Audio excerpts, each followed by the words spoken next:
Une jeune fille noble sur le point de se marier est obligée de se raser entièrement le corps. C'est ainsi qu'elle sera considérée comme une véritable demoiselle romaine. La jeune fille prend alors un rasoir et commence à se nettoyer, étape par étape, en commençant par les aisselles. Mais ce n'est pas fini. Peu après, une servante appelle un esclave masculin pour que la jeune fille élargisse ses horizons avant la nuit de noces. Maladroite et embarrassée, une soudaine gêne l'envahit, ce qui la pousse à dire précipitamment qu'elle a compris. À ce moment-là, un bruit se fait entendre dans le grand hall. La jeune fille se précipite là-bas et découvre que son père discute affaire avec quelques anciens. Alors elle se cache derrière le rideau pour écouter en cachette. Depuis que César a été assassiné par la conspiration de 60 sénateurs romains, les 3 hommes sous ses ordres, Marc-Antoine, Octavien et Lépide, ont préparé la purge du Sénat. Les nouvelles sur la réunion des 3 hommes se sont rapidement propagées à Rome. Les sénateurs impliqués dans l'assassinat de César étaient tous effrayés et se sont rendus un par un chez le sénateur principal, Livius, espérant qu'il puisse intervenir pour les aider. Bien que Livius ait toujours gardé une attitude neutre, pour le bien de la République romaine, il a tout de même accepté. Livius avait une fille nommée Livia, qui venait d'avoir 15 ans cette année. Les filles romaines, souvent âgées de 12 ans, devaient se marier. Livius, par amour pour sa fille, cela a été retardé de 3 ans. Mais maintenant, le moment est enfin venu, elle ne peut plus éviter ce mariage. Le fiancé de Livia est son cousin, Néron. Il a 10 ans de plus qu'elle. Néron est un jeune talent du Sénat. Et pour leur première rencontre, tout doit être parfait. Les servantes s'occupent de Livia de la tête aux pieds. Elle est impeccable, et Néron est très satisfait d'elle. Son cousin fixe alors la date du mariage dans 3 jours. Antigone a grandi avec Livia depuis l'enfance. C'est pourquoi Livius lui a donné la liberté, et lui a permis de rester aux côtés de Livia. Antigone était folle de joie. Leur relation est vraiment passée de maîtresse servante à sœur. 3 jours plus tard, le mariage a été célébré comme prévu. Pour faciliter le déshabillage de Livia par le marié, la servante a délibérément desserré la ceinture. Livia l'a instinctivement resserrée un peu. Elle et son cousin n'avaient absolument aucun sentiment. Tout était pour la famille Claudius. Quand elle est entrée dans l'église, son visage beau et son allure élégante ont immédiatement attiré l'attention d'Octavian. Jusqu'au dîner, Octavian la regardait parfois fixement. Et elle aussi avait des sentiments pour lui. Les deux se regardaient de loin pendant le dîner, échangèrent des regards amoureux. Cela a immédiatement attiré l'attention de la deuxième épouse d'Octavien, Scribonia, que nous appellerons plus tard simplement Bonia. Octavien cessa alors de regarder Livia. Lorsqu'il vit Livius entrer dans les toilettes, il le suivit immédiatement, dans l'espoir de rallier Livius à sa cause, afin de s'unir contre les sénateurs qui avaient assassiné César. Mais Livius refusa catégoriquement et dit à Octavien: « Donc la République n'est peut-être pas parfaite, mais elle est toujours meilleure que les autres options. Les rois, les dictateurs et la guerre civile. » Octave était très déçu par cette réponse. Et en même temps, il était très perplexe. Il a demandé à Livius: « Si vous soutenez la République, alors pourquoi n'avez-vous pas participé à l'assassinat de César au Sénat ?» À ce moment-là, la réponse de Livius fut: « Ce n'est pas conforme au style romain. » Livius est entièrement dévoué à la République. Au fond d'elle-même, Octavia l'admire beaucoup. Il commence aussi à envisager d'épargner Livius. Non. En sortant des toilettes, il passe devant Livia. Livia ne peut s'empêcher de suivre son ombre qui s'éloigne. À ce moment-là, Bonia et Octavia discutent. Ils mentionnent le marié Néron. Ils avaient déjà entendu dire que Néron passait l'année entière fréquentant les grands bordels, il a attrapé la syphilis. C'est vraiment dommage pour le joyau de la maison de Claudius d'être marié à un homme pareil. Le sourire méprisant des 2 personnes attira immédiatement l'attention de Livia. Inutile de deviner, elle savait qu'il parlait d'elle. Alors elle s'avança vers eux, et dit sans aucune courtoisie: « Je suis plus jeune, plus belle, et plus riche que vous. Alors, de quel droit vous moquez-vous de moi? Vous avez déjà beaucoup de chance d'être ici, vous deux. » Après avoir parlé, elle s'en alla et Bonia se souviendra de cela toute sa vie. À ce moment-là, Livia vit Octavia monter au 2e étage. C'était une bonne occasion d'être seule. Alors elle se dépêcha de la suivre. Mais ce qu'elle ne savait pas, c'est que Octavian, il est encore en train de sortir en secret avec une autre femme ici. Mais elle ne s'en va pas. « Tu as fini, Livia ?» Elle découvre que cette femme est en réalité la jeune épouse du sénateur, Cicéron. Elle demande à Octavien: « Cicéron n'est-il pas un bon ami d'Octavien? Alors pourquoi se permet-il de sortir en cachette avec sa femme? C'est un bon ami. Il l'a épousée parce que sa famille est riche. Tout le monde se marie pour cette raison. Argent, pouvoir, lignée familiale uniquement. Ces choses-là sont essentielles. La vie aristocratique romaine semble simple, mais en réalité, elle tourne autour du pouvoir et du statut. Bien qu'il ait été marié 2 fois, Livia lui a tout de même offert son baiser. Qui aurait cru que ce mariage va changer le cours de l'histoire de toute l'Europe, et même du monde entier. Après le mariage, Livia doit aller chez son cousin. En chemin, elle dit à Antigone Gaïo: « Julius a mis sa langue dans ma bouche. » Seulement sa langue, vraiment? Ensuite, Livia et son cousin ont échangé leurs vœux. Cela signifie également que elle est devenue la maîtresse de cette famille. Lorsqu'ils entrent dans la chambre nuptiale, Nero remarque que les vêtements de Livia sont trop serrés. Impossible de les enlever. Livia doit alors les retirer elle-même. Nero, lui, ne peut plus attendre. Il n'y a ni douceur ni chaleur. Ainsi, Livia achève le processus de transition, de jeune fille à femme. Peu de temps après, Livia tombe enceinte. Ce soir-là, Chaco Livio vient soudain lui rendre visite. Il s'avère que le plan de vengeance des 3e triumvirs a déjà commencé. Ils ont affiché une proclamation avec une récompense. Sur la porte du Sénat, chaque sénateur est mis à prix. 100 000 sesterces, et Livius en fait partie. Octavian, par respect pour lui, a envoyé Verus pour le prévenir à l'avance. Livius décide de se rendre en Grèce, pour se réfugier auprès de Brutus et Cassius. Au milieu de la guerre civile, les forces de César et les républicains ont eu une grande bataille en Grèce. Les 2 armées étaient équivalentes en nombre. Livius y est allé pour restaurer la République. Avant de partir, il a conseillé à Livia de se souvenir de sa famille et de ses responsabilités. Et ces mots sont devenus l'objectif de vie de Livia. Le lendemain, des centaines de sénateurs ont été brutalement assassinés, soit chez eux, soit dans la rue. Les illusionnés tentent de s'échapper de Rome, mais aucun ne survit, tous sont tués, y compris Cicéron, l'un des principaux sénateurs. Au crépuscule, Livia arrive en ville. Elle découvre des cadavres de sénateurs partout, et sur l'avis de recherche devant le Sénat, le nom du sénateur Chaco et celui de Livius apparaissent clairement. Un an plus tard, le 2e triumvirat et le camp républicain a mené une bataille décisive aux Philippines. Les Grecs appellent cela la bataille des Philippines. Finalement, l'armée républicaine a été vaincue, les chefs Brutus et Cassius ont perdu tout espoir de restaurer la République de Livius, complètement anéantie. En fuyant, il a choisi de se suicider. À ce moment-là, Livia avait donné naissance à un fils. La nouvelle de la défaite républicaine est rapidement arrivée à Rome. Une nouvelle affiche est collée à la porte du Sénat. Une nouvelle récompense. Et cette fois-ci, Nero en fait partie. Ils doivent fuir Rome pendant la nuit. Antigone conseille à Livia de rester, de ne pas suivre Nero dans sa souffrance. Beaucoup d'épouses de sénateurs font de même. Livia pense que ce n'est pas conforme à l'étiquette. Ce n'est pas dans l'esprit romain. Sous l'insistance de Nero, Livia a emporté quelques objets importants. Elle a quitté Rome dans la nuit. Antigone ne l'a pas abandonnée et a choisi de partir avec elle. En un clin d'œil, une autre année s'est écoulée.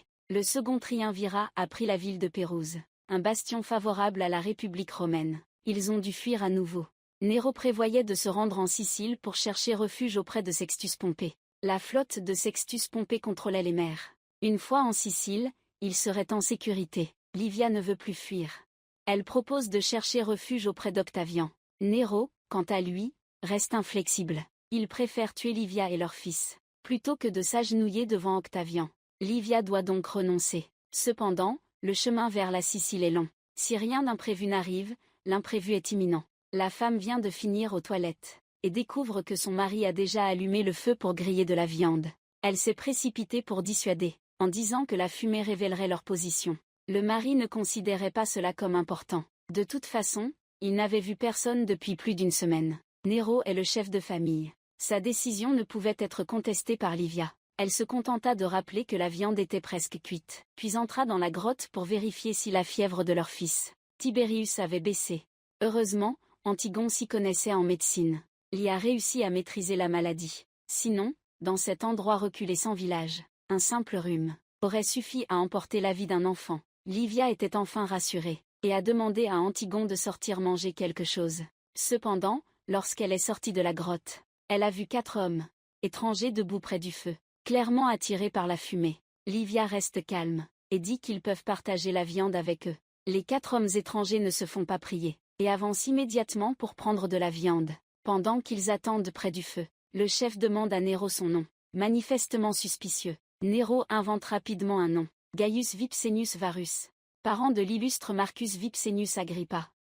Agrippa, un parent éloigné, est un général sous les ordres d'Octavian. Le chef a dit qu'il avait déjà combattu contre lui aux Philippines et s'est présenté. Nous appartenons à la 27e Légion sous les ordres de Brutus. Après la défaite, nous nous sommes rendus et sommes retournés à Rome. Ces paroles ont immédiatement bouleversé Livia. Elle voulait savoir si son père était vivant ou mort. Elle a demandé au chef, « Connaissez-vous quelqu'un nommé Livius? Il nous doit encore un peu d'argent pour le vin qu'il n'a pas payé. » La réponse du chef était, « Je sais que Livius appartient à la famille Claudius, mais après sa défaite, il s'est transpercé le ventre avec son épée. J'ai vu son corps. » Livia s'est obligée à rester calme, en disant que la dette de Livius semblait être irrécupérable. Ces paroles n'avaient rien de problématique. Mais les mots du chef. Il semblait extrêmement méfiant. Il soupçonnait Néro d'être un noble avec une prime sur sa tête, une tête valant 100 000 sesterces Antigone. Profitant du moment où le chef parlait près du feu, elle fit un signe des yeux à son petit ami Achille. Puis soudain, elle se leva et s'enfuit rapidement. Achille tua 2 hommes d'affilée, puis revint sauver Néro en tuant un 3e. Néro, quant à lui, s'enfuit au loin et se retourna pour regarder Livia, puis il s'en alla sans se retourner. À ce moment-là, le chef, couteau en main, s'avança vers Achille. La lame lui trancha la gorge. Antigone ne put que cligner des yeux, en voyant son petit ami mourir devant elle. Le chef voulait encore commettre un acte de violence, prêt à la violer sur place. Le chef venait de voir de ses propres yeux Livie et Néron s'enfuir, donc il n'était pas sur ses gardes. Mais à sa grande surprise, Livie apparut soudainement et le frappa avec une pierre. Livia n'ose pas être négligente. Profitant du moment où le chef est étourdi, elle lève la pierre au-dessus de sa tête et commence à l'achever, jusqu'à ce que la tête du chef devienne une flaque de boue. Livia arrête enfin, et cette scène sanglante a été entièrement vue par son fils Tibérius, qui a tout vu. Plus tard, la raison pour laquelle Tibérius est devenu sournois est en grande partie due à cet événement. Antigone a perdu son petit ami en peu de temps, impossible d'échapper à la douleur. Quand elle ramassait du bois pour préparer la crémation de son petit ami, elle a vu Néro revenir. Elle s'est immédiatement avancée pour les accuser d'être tous morts. Achille est mort aussi. Mais au moins Octavia est saine et sauve. Néro, sans aucune courtoisie, lui a donné un coup de poing qu'il a projeté contre le rocher. Puis il a craché par terre. Il a regardé attentivement Antigone. Une chose incertaine, vivre ou mourir, peu importe. Continuons à chercher Livia. En voyant la mère et l'enfant sains et saufs, il n'a ressenti aucun regret. Au contraire, il leur a demandé s'ils l'avaient touchée. Livia est restée figée sur place. Néro, indifférent, a pris Tibérius dans ses bras. Je t'avais dit qu'il pouvait voir la fumée de très loin. Allez, dépêchons-nous. Ils pourraient être encore plus nombreux. Il faut dire que ce Néro est vraiment un spécimen rare. Qu'il existe des gens aussi effrontés et sans gêne dans ce monde. Livia espère qu'il pourra s'arrêter, car Antigone n'est toujours pas revenue. Mais Néro fait comme s'il n'entendait pas son appel. Au contraire, il accélère. Livia se retrouve immédiatement dans une situation délicate. D'un côté, son mari et son enfant. De l'autre, sa sœur de cœur depuis l'enfance. Elle appelle Antigone à haute voix, mais il n'y a aucune réponse. Antigone Livia, 17 ans, est de nouveau enceinte. Mais ces derniers mois, elle n'a clairement laissé ce maudit mari la toucher qu'une seule fois. Elle pense que c'est une punition des dieux, et jette toutes les offrandes et les statues des dieux de l'autel par terre. Cela effraie Néro. Car ils sont maintenant hébergés chez Sœur Pompie.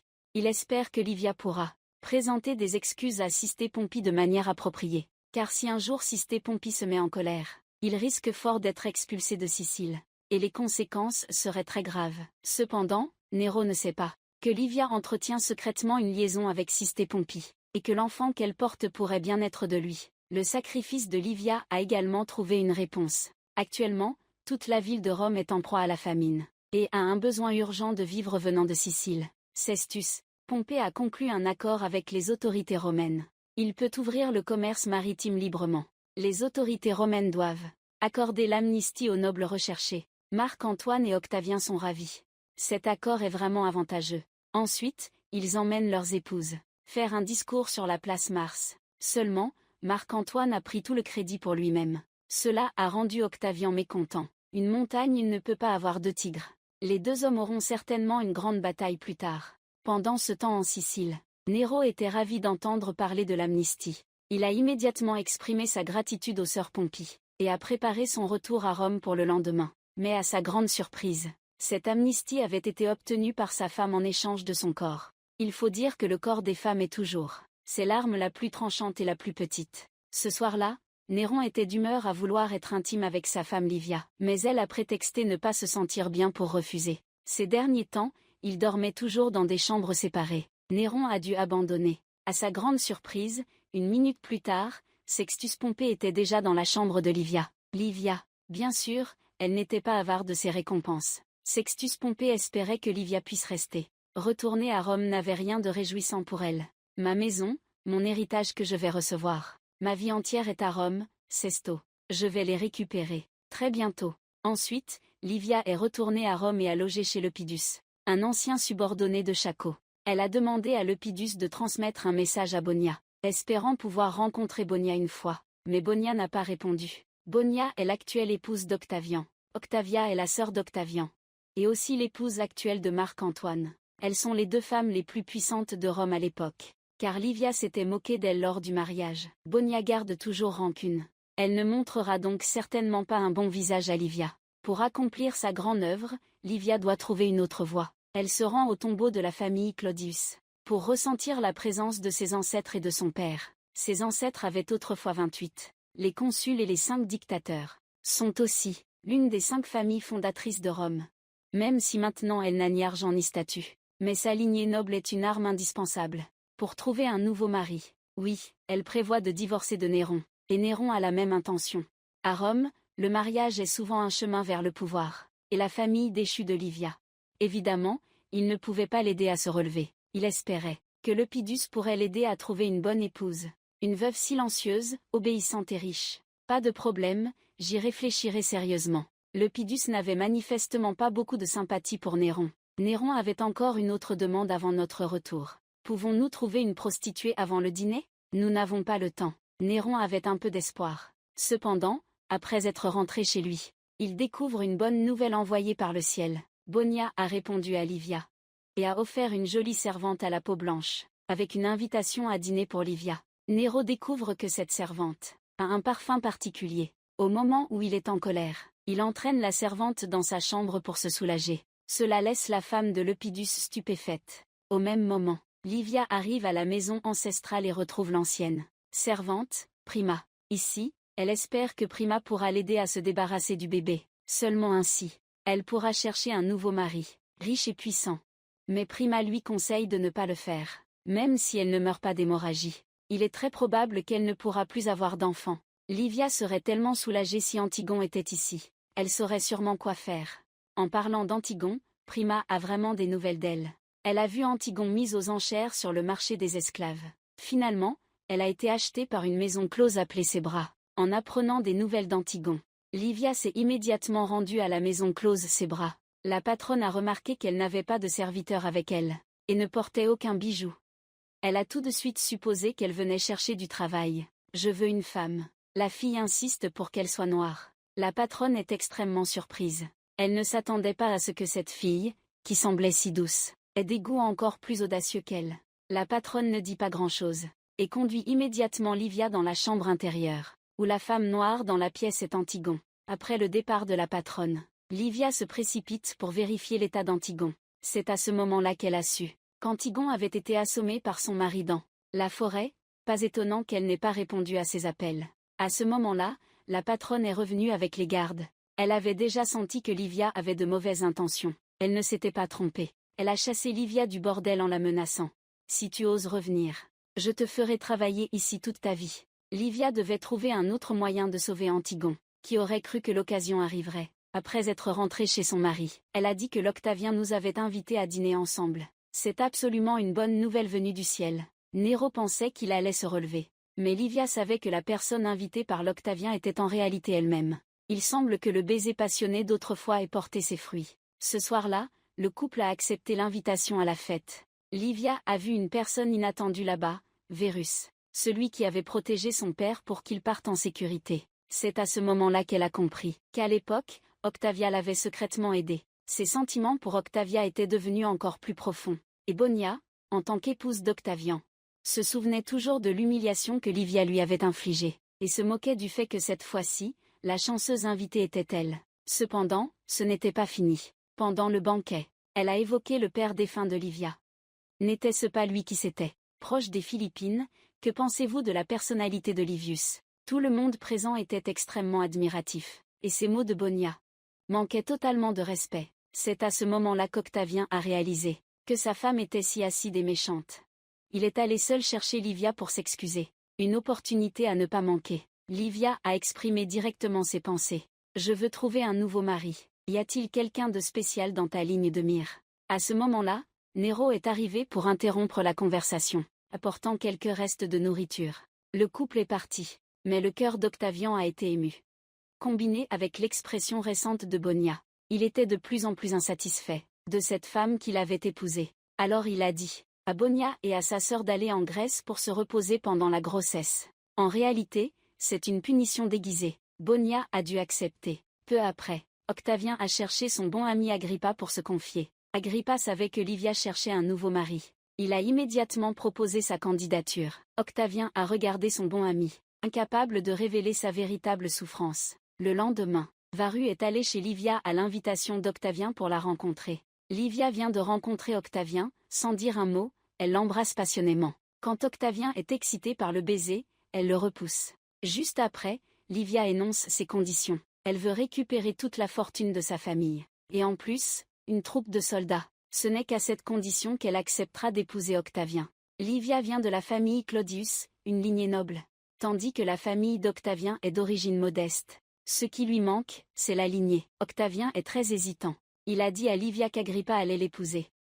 Livia n'était absolument pas intéressée. Elle voulait seulement épouser Octavien, et lui donner un peu de temps pour réfléchir. Après une nuit, Octavien a cherché Agrippa, disant qu'il voulait divorcer de Bonia, et épouser Livia à la place. Agrippa s'y est fermement opposé, à cause de l'acte de rejeter sa femme enceinte, pour épouser la femme enceinte de quelqu'un d'autre. D'un point de vue légal, cela n'a absolument aucun sens. Octavien était pourtant déterminé, je vais consulter le grand prêtre. Voyant qu'il ne pouvait convaincre, Agrippa a mentionné sœur Pompie. Bonia et sœur Pompie appartiennent à la même famille. Si je divorce d'elle, sœur Pompie pourrait très bien rompre le traité de paix, et déclencher directement une guerre. La réponse d'Octavien fut: la guerre éclatera tôt ou tard. Avec tous ces gens-là, voyant qu'il ne pouvait pas convaincre Octavien, Agrippa a dû abandonner. Une heure plus tard, Livia a conduit une équipe de soldats, et a fait irruption dans le bordel de ses bras, pour emmener Antigone. Voyant que la prostituée sous sa protection allait être emmenée, la patronne a rapidement dit que l'esclave avait été acheté avec son propre argent. Si vous voulez l'emmener, vous devez me dédommager de 10 000 pièces. Livia est restée très ferme. Non seulement il n'a pas indemnisé, mais il a aussi volé tout l'argent liquide de la patronne. Vous ne savez pas que vous faites face à une IA.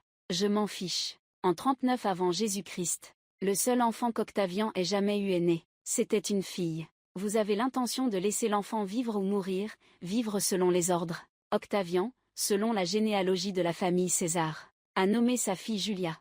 Quelques semaines plus tard, Octavien a annoncé qu'il allait divorcer de Bonia, pour épouser Livia. Cette nouvelle a fait l'effet d'une bombe.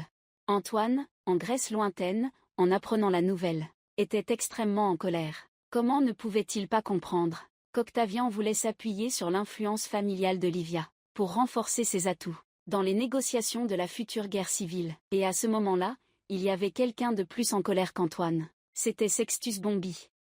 C'est alors qu'il comprit que Livia l'avait manipulé depuis le début. Quand Livia entra au palais, elle fut méprisée par Bonia. Livia ne se mit pas en colère et prit Julia dans ses bras. Julia est la fille d'Octavien. Bonia ne pouvait pas l'emmener quoi qu'il arrive. Si les gens n'ont pas de sentiments, ils avancent vite. Tant de sentiments ont été enterrés aux Philippines. Après le départ de Bonia, Livia était sur le point d'accoucher. À ce moment-là, elle a découvert qu'Antigone n'était pas à ses côtés. Antigone s'était furtivement rendue au bordel, et avait appliqué un poison puissant sur les raisins de la patronne. La patronne, ignorant tout, a été empoisonnée et est morte. Antigone, de retour à la maison, a découvert que Livia essayait de donner naissance. Finalement, avec son aide, Livia a réussi à accoucher de son deuxième enfant. Seulement, l'identité de ce bébé reste inconnue. Néron ou Sextus Pompée. Dans les années suivantes, la guerre civile romaine éclate. Octavie, avec l'aide de Livie et Agrippa, a réussi à éliminer Sextus Pompée en Sicile. Marc-Antoine a été chassé jusqu'en Égypte, et a eu 2 enfants avec la reine d'Égypte. En l'an 31 avant J.C., Octavien et Antoine ont mené une bataille navale décisive à Actium. En Grèce, finalement, Antony a été vaincu, et s'est suicidé avec la reine d'Égypte sur le trône du pharaon. Octavian est alors devenu dictateur de Rome à cette époque. Cependant, il n'a pas tué les 2 enfants d'Antonie et de la reine d'Égypte, mais les a ramenés à Rome pour que sa sœur Octavia les élève. L'un des enfants est mort en chemin. 4 ans plus tard, en 27 avant J.C., Livia est finalement tombée enceinte de l'enfant d'Octavian. Cela fait maintenant 12 ans depuis la naissance de Julia. Pendant ces 12 années, la rancune de Bonia envers Livia n'a jamais faibli. Elle maudit Livia, souhaitant qu'elle fasse une fausse couche et offrant de riches sacrifices aux dieux. À ce moment-là, Tibère avait également 15 ans. Il observait souvent en cachette sa mère et son beau-père faire des choses d'adultes. Octavien faisait également face à de nouveaux défis. Maintenant que la guerre civile est terminée, le pays est en paix. Le Sénat espère que vous pourrez rendre le pouvoir à la République. Octavien, bien sûr, ne le souhaite pas. Ses ambitions sont bien plus grandes. Livia, quant à elle, se souvient toujours de la mission de sa famille, et veut utiliser sa force pour restaurer la République. Seulement, Octavien est celui qui détient le pouvoir actuellement, dans cette ère de domination impériale. Si vous voulez atteindre votre objectif, vous devez avoir une méthode, et en ce moment, l'enfant qu'Octavia valorise le plus n'est personne d'autre que sa fille biologique Julia. On peut dire que celui qui épouse Julia peut progresser rapidement dans sa carrière politique, car les relations au sein de leur famille sont trop chaotiques, avec de nombreux frères et sœurs sans lien de sang. Cette compétition est donc extrêmement féroce. Lors d'un dîner de famille, en dehors de Julia, la sœur d'Octavian, Octavia a élevé au total 5 enfants, dont une paire de garçons, et une fille, enfant d'Octavia et de son premier mari. Le frère s'appelle Marcellus. La sœur s'appelle Marcella, et Marcella a épousé Agrippa. Les 2 autres filles sont celles d'Octavia et de Marc-Antoine. La sœur aînée s'appelle Antonia, la cadette s'appelle Antonina. Il y a un autre garçon, fils de Marc-Antoine et de la reine d'Égypte, nommé Iullus Livia, qui a aussi 2 enfants, tous 2 issus de son mariage précédent avec Néron. Le frère aîné s'appelle Tibère, le frère cadet s'appelle Drusus, et Tibère est fiancé à la fille d'Agrippa. Donc on peut voir que la grande famille d'Octavien compte au total 8 enfants, et des liens de sang. En dehors de sa fille Julia, il y a aussi les 4 enfants, 3 filles, et un garçon de la sœur de Marcello, qui, bien sûr, deviennent les cibles principales de son attention, à moins que Livia ne puisse donner un fils à Octavian. Sinon cette situation sera difficile à changer. Cependant, le pire est que Livia a fait une fausse couche, et qu'elle ne pourra plus avoir d'enfants à l'avenir. Octavia et Bonia saisissent l'opportunité de conseiller Octavian de marier Julia à Marcellus, bien que les 2 soient liés par le sang. Mais dans cette zone, cela ne signifie rien. Cette idée plaît beaucoup à Octavian, donc il a accepté. Seulement, il demande à sa sœur et à son ex-femme de ne pas révéler cette affaire à l'extérieur. Julia entend tout de loin. Elle est très opposée intérieurement, parce qu'elle avait secrètement une liaison avec Lulu. La femme horrifiée découvre qu'elle est enceinte de 8 mois. Sa poche des os s'est rompue et elle est sur le point d'accoucher. Elle se précipite chez elle et commence à accoucher, avec l'aide des domestiques et de la sage-femme, dans une douleur et une peur extrême. Elle se souvient de la scène de son enfance, où sa mère est morte en couche. Maintenant, tu portes sur tes épaules la mission de toute la famille. Tu ne peux absolument pas échouer. Dans l'illusion, la voix de ta mère résonne. Maman, tiens bon, petit ours, pousse, pousse, c'est bien. Tiens bon, pousse. Finalement, Livia met toutes ses forces, et finit par accoucher du bébé. Mais elle s'évanouit d'épuisement, c'est un garçon. La sage-femme coupe le cordon ombilical et commence à masser le dos du bébé. Mais le bébé ne réagit pas, sans émettre un seul bruit. Peu à peu, tout le monde a commencé à réaliser qu'il s'agissait d'un bébé mort-né. Immédiatement après, Antigone a lavé le corps du bébé, puis l'a enveloppé dans un tissu blanc et l'a placé dans une jarre en céramique. Un nouveau-né, même mort, reste un membre de la famille, et doit être placé sous le sol de la maison. Le lendemain, le corps de Livia a commencé à se rétablir un peu, quand elle a entendu une mauvaise nouvelle. Il s'avère que c'est une femme enceinte âgée. Son corps ne permet plus d'avoir des enfants. Livia est terrifiée. Non, non, je dois avoir un fils. Je dois donner un fils à Gio. Désolée, madame, Livia ressent le danger. Elle comprend que si cela se sait, Octavian va sûrement divorcer d'elle, et épouser une autre femme capable d'avoir des enfants. Ces mots de Livia. Ce n'est pas pour dire qu'Octavien est insensible, mais Octavien, en tant qu'empereur, et Rome étant un régime monogame. Finalement, tout ne peut se terminer que par un divorce. Heureusement, Octavia est encore en Espagne et n'est pas rentrée. Livia a encore du temps pour sauver la situation, si jamais elle perd son pouvoir. Son objectif de restaurer la République romaine ne sera jamais réalisé. La nouvelle de la fausse couche de Livia s'est rapidement répandue à travers Rome. En ce moment, les plus heureux sont Scribonia et Octavia. Pour lutter pour le pouvoir, les deux ont commencé à planifier le mariage de Julia avec Marcellus. Maintenant, ils attendent juste le retour d'Octavian d'Espagne. Et leur conversation a été entendue par l'esclave germanique. Derrière eux, Livia est la première dame de Rome. Son intelligence dépasse celle des gens ordinaires. Cet esclave allemand est l'un des pions que vous avez placés. Auparavant, quelques jours plus tard, Octavian est revenu à Rome plus tôt que prévu. Marcelo et Tibère n'arriveront que demain. Voir Livia en bonne santé a soulagé le cœur suspendu d'Octavian, qui a finalement été apaisé. En même temps, il a réconforté en disant que tout allait bien. Nous aurons d'autres enfants. Beaucoup d'autres enfants. Le lendemain matin, Julia découvre que son père est revenu. Mais elle n'a pas eu le temps de demander à Anne qu'Agrippa est déjà arrivé. Pendant l'absence d'Octavian, il a confié toutes les affaires politiques de Rome à Agrippa, pour qu'il les gère, et il a promis à Agrippa qu'à son retour, il laisserait Agrippa partir en mission dans l'Empire Parthe, reprendre les drapeaux d'aigle de la Légion perdue. Auparavant, Octavien a encore rompu sa parole. C'était notre accord. Ce n'était pas un accord, mais un encouragement. Nous avons besoin de vous ici. Agrippa se sent vide. En tant que général, il aspire à aller au combat et tuer l'ennemi, plutôt qu'à s'occuper de ces maudites affaires politiques. À ce moment-là, Octavia et Bonia viennent rendre visite, et commencent à conseiller Octavian de marier sa fille, Julia, à Marcellus. Octavian avait déjà cette intention et accepte, car Agrippa et de nombreux sénateurs veulent aussi épouser Julia. Il demande donc strictement à sa sœur et à son ex-femme de ne rien révéler, avant qu'il ne soit prêt.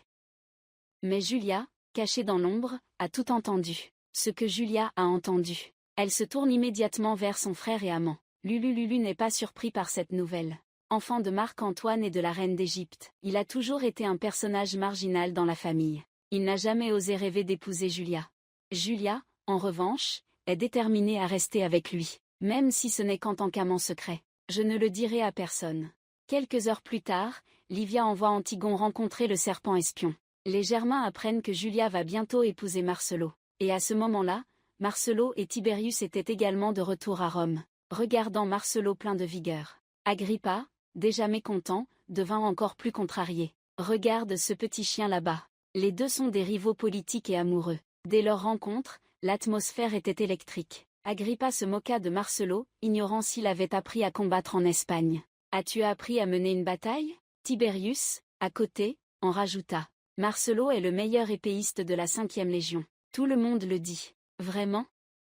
Tiberius a dit ça. Les deux ont voulu se mesurer sur le champ. Cela montre bien à quel point Tiberius est calculateur. Voyant que ça allait mal tourner, Octavian est intervenu pour les arrêter. Quand la foule s'est dispersée, Tiberius est parti, un peu déçu. Bonia en a profité pour chercher un médecin et s'informer sur l'état de santé de Livia. Il vaut mieux ne pas poser de questions, car on risque d'apprendre une nouvelle choquante. C'est une femme rusée. Elle est allée chez Octavia en souriant. Puis, inquiète, elle a dit à Octavia: « Je viens d'entendre une mauvaise nouvelle. Le médecin a dit que si Livia tombait enceinte à nouveau, cela pourrait être très dangereux pour sa vie. » Octavia et Marcelo, après avoir appris la nouvelle, ont décidé de rapporter cela à Octavia. Octavia appelle Antigone pour demander à Livia si elle ne peut plus tomber enceinte. Antigone est momentanément stupéfaite. Elle sait que le médecin a divulgué l'information. Octavia voit qu'elle ne répond pas, et comprend que c'est vrai. Il commence à envisager de divorcer de Livia et, quand Livia apprend que le secret a été révélé, elle ne panique pas. Elle a déjà pensé à une solution. Cette nuit-là était certainement une nuit difficile. Bonia a cherché son amant, Crassus. Pendant la journée, lorsqu'elle parlait avec Octavian, elle a appris que Crassus voulait aussi épouser sa fille, Julia, pour avoir à la fois la mère et la fille. Bien que furieuse intérieurement, elle devait toujours compter sur le statut de sénateur de Crassus, donc elle ne se retournerait pas contre lui. De l'autre côté, Lulu, en retournant dans sa chambre, a découvert à côté du lit Marcelo a un homme allongé. Il s'avère que Marcelo aime les hommes. Cet amant a été spécialement ramené d'Espagne par lui. Lulu n'était pas content et a mentionné ses fiançailles avec Julia. Marcelo n'était pas surpris. Après tout, ce n'est qu'un mariage politique. Il a ensuite mentionné Tibère. Quand il combattait en Espagne, Tibère voulait secrètement le tuer. Il a rappelé à Lulu: Tiberius, avec son apparence honnête, est en réalité un démon. À minuit, Tiberius s'approche du lit. Livia respire avidement l'odeur de sa mère. Ce garçon a des sentiments incestueux profonds pour sa mère. Peut-être que Marcelo avait raison, il est vraiment un démon. Le lendemain, Livia a finalement pu descendre de son lit et marcher. Elle a également officiellement commencé son plan. D'abord, elle a cherché Octavian et a proposé le divorce. Octavian n'avait initialement que cette intention sans en être totalement résolu. Cette décision de Livia l'a immédiatement laissée dans l'incertitude. Il a conseillé à Livia de ne pas précipiter une décision pour eux deux. Un moment agréable. Livia a pourtant insisté pour partir hors de Rome. Elle a cherché une maison, ne laissant derrière elle qu'Octavien seul. Troublée, Livia était également très peinée. D'un côté, elle ne voulait pas quitter Octavien. De l'autre, elle était inquiète. Je n'atteindrai jamais les attentes de mon père. Restaurer la République pour l'Empire romain. Ensuite, elle s'est tournée vers Agrippa, et a entamé la deuxième étape de son plan. Agrippa, le compagnon, le plus proche sur le chemin vers l'Empire de Octavien, avait aidé Octavien à remporter la bataille de Philippe, qui a conduit à la chute de la République romaine, et à la bataille navale d'Actium, où il a vaincu Marc-Antoine, préparant le terrain pour qu'Octavien devienne empereur. Cependant, il apprend maintenant que Octavien prévoit de marier sa fille à son rival, qui est Marcellus. Agrippa réalise immédiatement que quelque chose ne va pas. Octavien refuserait-il de lui confier la campagne de Parthie, pour favoriser Marcellus? Lui, il ne confierait pas la campagne de Parthie à Marcellus, n'est-ce pas? Je n'en ai pas entendu parler. Il disait cela, mais au fond de lui, Agrippa avait déjà pris sa décision. Il savait que Livia allait bientôt quitter Rome. Il avait promis de s'occuper des deux fils de Livia, puis il se prépara à aller voir Octavien pour obtenir des réponses. En chemin, il rencontra sa femme. Auparavant, Octavien, pour des raisons politiques, avait marié sa nièce Marcella à Agrippa, et Marcella était la sœur cadette de Marcellus. À ce moment-là, Marcella était ravie. Elle annonça joyeusement les dernières nouvelles. Considérant que mon frère est tellement estimé, c'est sûrement parce qu'il a excellé en Espagne. Vraiment? Espèce de traînée. Marcella était extrêmement embarrassée. Son mariage avec Agrippa était purement politique, sans aucun sentiment. Agrippa a dit à Octavien qu'il voulait Julia. Tu ne devrais pas marier Julia à Marcellus. Ça devrait être moi. Qui t'a dit que ma femme était stupide? Toutes ses sœurs le savaient avant moi. Agrippa s'est immédiatement mis en colère, et a critiqué Octavien pour son ingratitude. Non seulement il ne le respectait pas, mais il avait aussi abandonné Livia. Furieux, Octavien s'est précipité pour étrangler Agrippa. Agrippa n'a pas hésité à lui répondre, en évoquant ses anciennes histoires. Aux Philippines, tu restais toujours dans ta tente. Tu étais trop malade pour te battre à Actium, lâche. Agrippa. À ce moment-là, Agrippa finit par se calmer un peu. Il dit à Octavien. Marcellus n'est absolument pas digne, puis il s'en alla. En l'espace de quelques heures, Octavien s'était disputé avec sa femme et son meilleur ami. Déprimé, il alla directement voir sa sœur et son ex-femme, pour les interroger sur la raison de la révélation des fiançailles, et décida d'annuler les fiançailles. Octavie, déconcertée, n'eut d'autre choix que d'accepter l'annulation des fiançailles. Bonia sentait que quelque chose n'allait pas. Il est certain que Livia était derrière tout ça. Les deux ont immédiatement appelé les enfants. Ils ont découvert que Julia avait espionné leur conversation. Elle l'a raconté à Marcellus. Marcellus l'a ensuite dit à sa sœur Marcella. Marcella ignorait les conséquences de tout cela. Elle en a parlé à son mari Agrippa. Ainsi, c'est Marcella qui devait porter le blâme. À cause du pouvoir d'Octavia, dépendait de la peur des gens envers Agrippa. Après s'être séparé d'Agrippa, sa vie est devenue très difficile. Alors il a envoyé quelqu'un chercher Livia, espérant que Livia intervienne pour réconcilier leur relation. Livia attendait ce moment. Elle a dit qu'elle pouvait retourner à Rome, mais Octavia devait accepter une condition. C'était de ne jamais coucher avec une autre femme. Au début Octavia a accepté, mais lorsque la situation s'est aggravée, il a quand même invité Livia à revenir à Rome. Sous la médiation de Livia, il a finalement fait la paix avec Agrippa.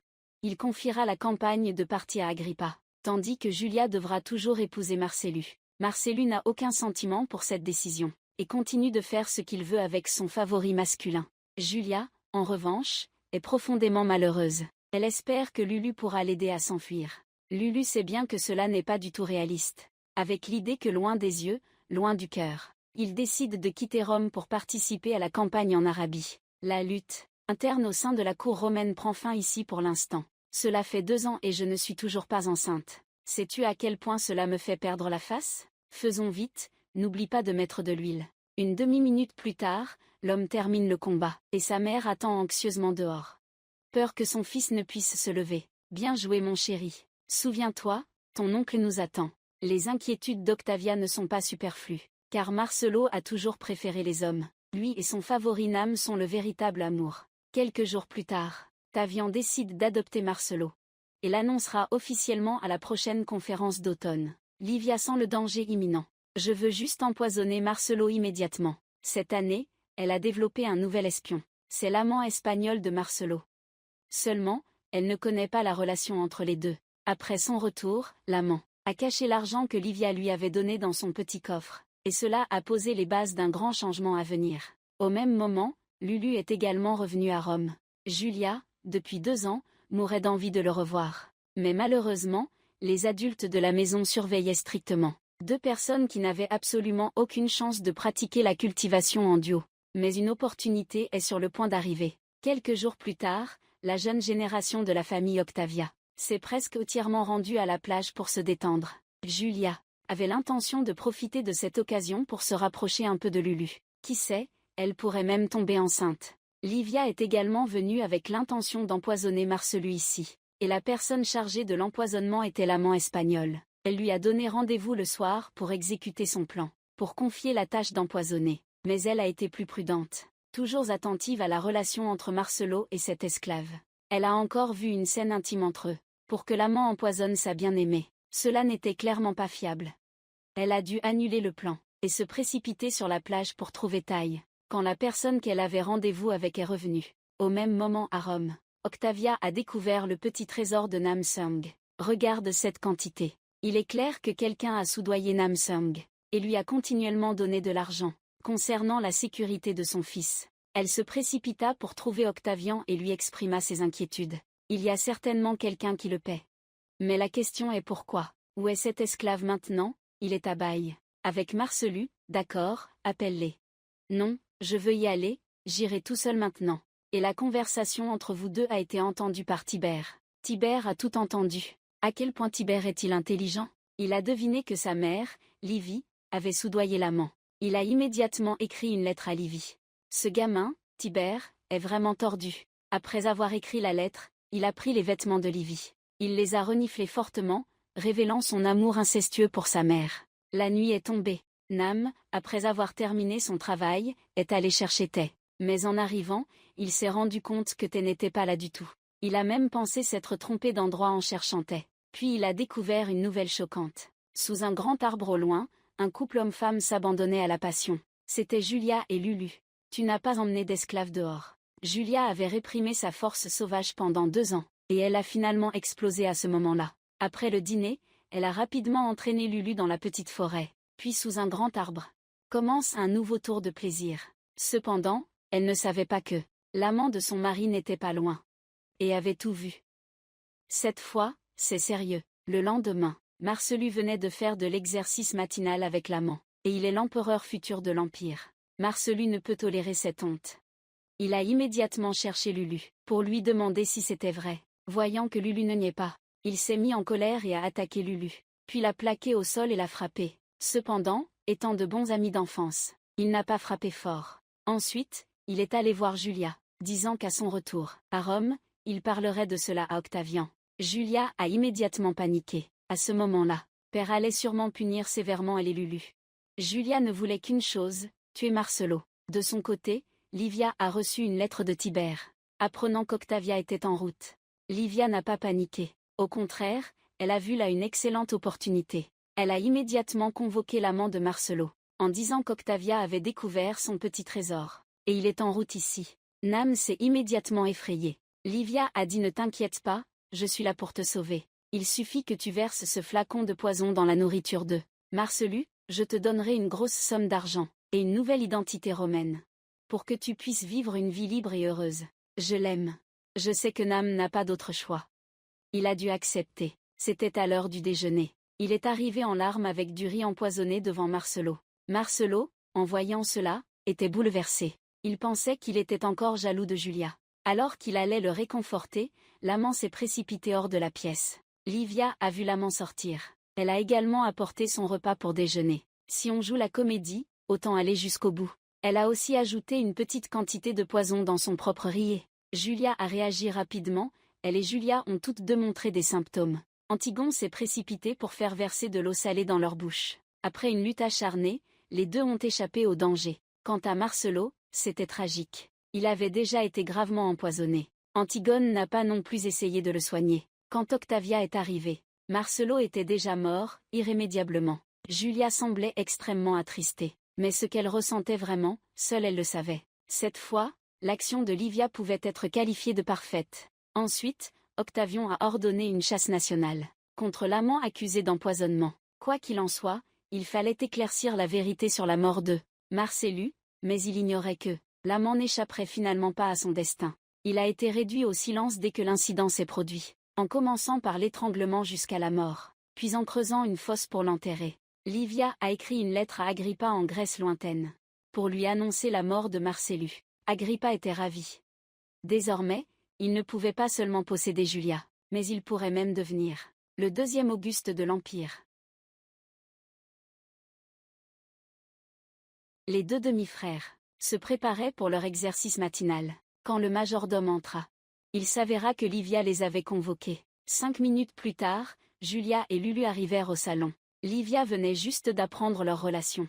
Elle a dit qu'elle ne révélerait pas cette affaire, mais pour l'honneur de la famille. Elle a ordonné aux deux de mettre fin à leur relation. Ils ont dû accepter mais Julia ne pouvait absolument pas rester tranquille. Elle ne pouvait absolument pas rester tranquille. Ce soir-là, elle a fait venir 2 gigolos et 3 prostituées chez elle, et a organisé une fête débridée toute la nuit. Cette fois, personne ne pouvait plus la critiquer. De toute façon, parmi la jeunesse romaine, ce comportement était tout à fait normal. Par exemple, le fils cadet de Livia Rosu. Il vient de s'enfuir de chez lui, d'un sénateur quelconque, avec l'idée de s'amuser un peu.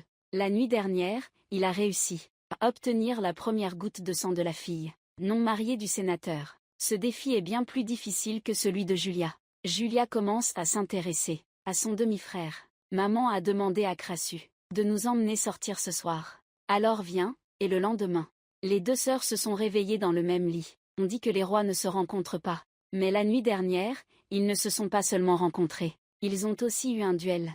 Le roi des rois.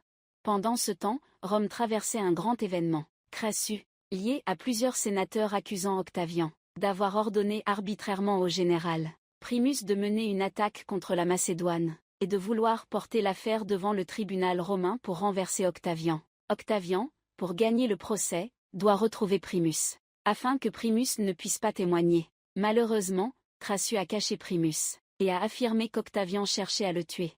Primus décide alors fermement d'aider Crassus à renverser Octavian.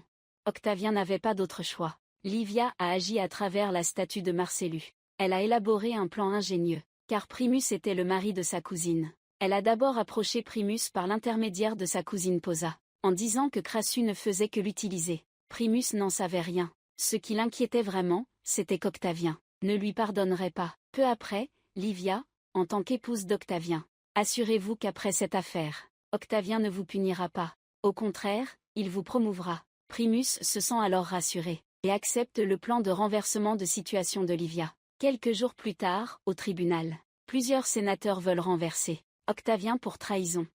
Au moment où le témoin Primus apparaît, face aux accusations du Sénat, vous avez tout admis jusqu'à la dernière question. Avez-vous obéi aux ordres de cette personne? Ce n'était pas l'ordre de César Auguste. Ce n'était pas l'ordre de César Auguste. Non, l'ordre venait directement de son petit-fils, Marcus Claudius Marcellus.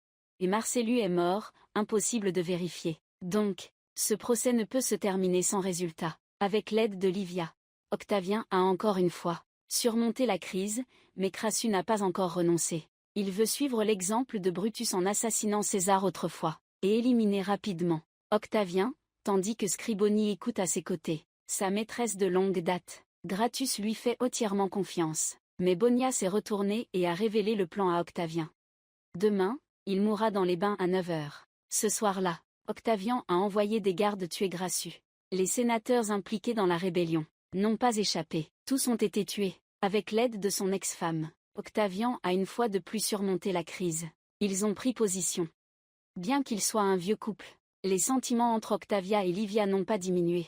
Cependant, à ce moment-là, ils ne savaient pas qu'une crise de confiance majeure allait se produire. Le lendemain matin sur la plage de Napo, un couple se préparait à faire l'amour. La fille a soudainement senti un objet dur. En regardant de plus près, c'était un crâne humain, et sur le majeur de ce squelette, il y avait une bague en rubis, prouvant son identité. Le lendemain, ce squelette a été envoyé à Rome, et livré à la maison d'Octavie. Dès qu'Octavie l'a vu, elle a reconnu cette bague appartenant à son fils Marcellus, prouvant que ce squelette était celui de l'esclave espagnol, qui avait tué son fils. Et sur le corps de l'esclave, il y avait un certificat d'affranchissement. Clairement, quelqu'un avait soudoyé l'esclave, puis ensuite tué pour faire taire. Bonia pense immédiatement à Livia.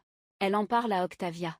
À l'époque, Marcellus avait prévu de tuer Livia après avoir succédé. Livia pourrait très bien être au courant de cela, et aurait donc engagé quelqu'un pour tuer Marcellus. Octavia réfléchit un peu, et confirme que Bonia a raison.